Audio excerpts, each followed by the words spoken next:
Assalamualaikum warahmatullahi wabarakatuh. Perkenalkan, saya M. Khairul Anam dengan NIM 245551031, Prodi Studi Islam Interdisipliner.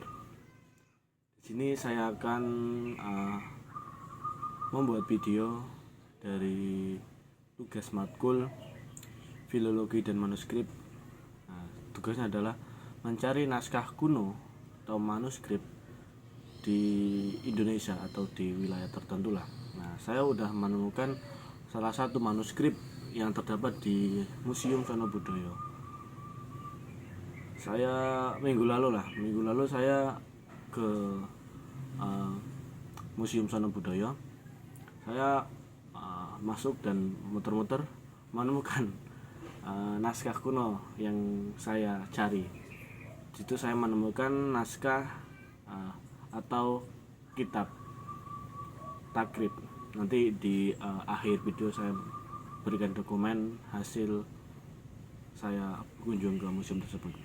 Di sini saya akan mereviewkan atau menjelaskan tentang manuskrip tersebut lah. Saya mencari di sumber-sumber yang saya percayai. Oke, sekarang adalah latar belakang kitab takrib. Kitab takrib yang dimaksud dalam naskah ini kemungkinan besar adalah salinan kitab dari matan Al-Ghayah wa Takrib, salah satu kitab fikih yang paling populer lah dan paling banyak dikaji di pesantren-pesantren Nusantara. Kitab ini ditulis oleh Al-Qadi Abu Suja Ahmad bin Husain bin Ahmad Al-Ashbani dan Al-Abani Asy-Syafi'i. Beliau lahir tahun 433 Hijriah di Bashrah. Menisbatkan Al-Asafani yang meletakkan pada namanya merupakan penghormatan pada keluarga leluhurnya di wilayah Asfahani, Irak gitu ya. Meskipun beliau sendiri lahir besar di Basrah, Irak. Dan kitab ini disusun atas permintaan sahabat Abu Suja saat beliau menjabat sebagai hakim atau qadhi yang meminta dibuatkan panduan fikih yang ringkas terkait hukum-hukum sehari-hari.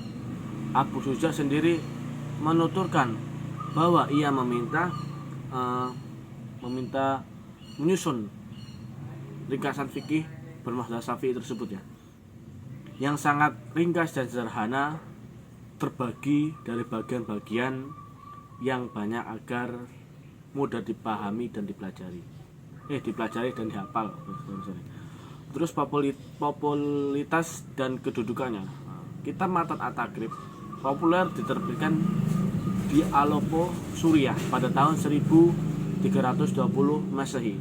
Dan sejak itu meskipun dirujuk populer di kalangan ulama fikih madzhab Syafi'i di seluruh dunia Islam, di Indonesia kitab ini dipelajari hampir seluruh pesantren salaf dan mayoritas pondok pesantren menjadikan sebagai pegangan santri pada jenjang ibtidaiyah atau tingkatan dasar.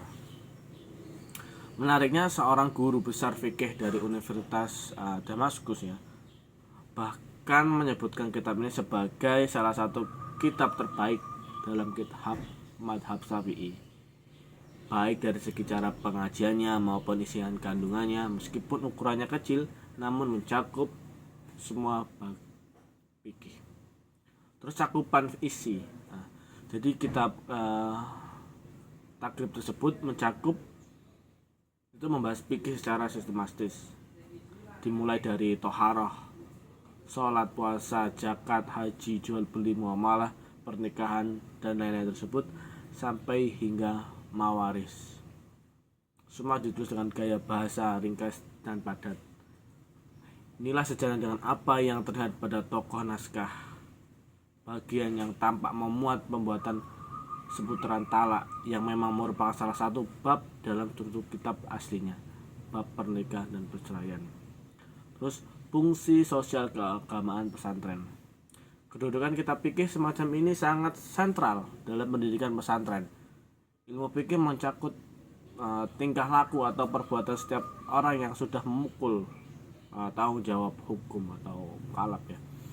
Sehingga dalam kitab Ta'lim wa Ta'lim disebutkan sebagai sebaik-baiknya pemimpin ilmu paling utama dan variasi yang melindungi dari mara bahaya.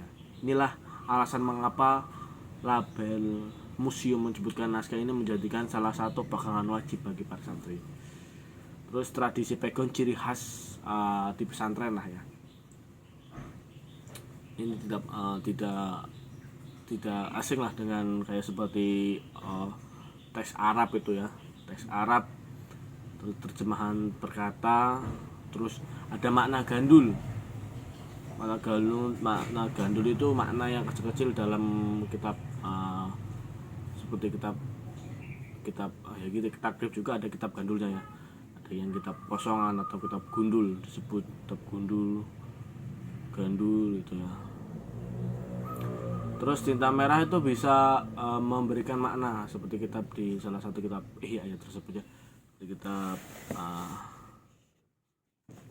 salah satu kitab Ihya ini tersebut ini di dalamnya ada merah-merah.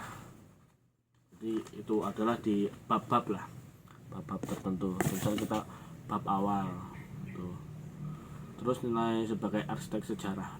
Naskah berarsitek pertengahan abad ke-19 ini bukan sekadar salinan teks, melainkan saksi fisik dari jaringan intelektual pesantren Jawa pada masa itu ya, menunjukkan bagaimana ilmu fikih klasik dari Jawa Timur, dari Timur Tengah diserap, disalin dengan tangan dan diadaptasi secara lokal melalui sistem aksara dan Jawa tanpa kehilangan otoritas teks aslinya dalam Arab.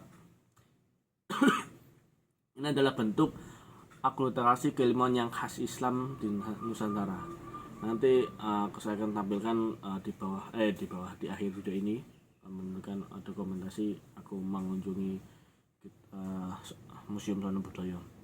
Mungkin itu yang saya bisa sampaikan. Kurang dan lebihnya saya mohon maaf. Saya akhiri. Assalamualaikum warahmatullahi wabarakatuh. Perjalanan menuju lantai atas ke tempat manuskrip tersebut disimpan. Inilah bentuk asli kitab naskah takrib yang ada di Museum Sono Budoyo Yogyakarta.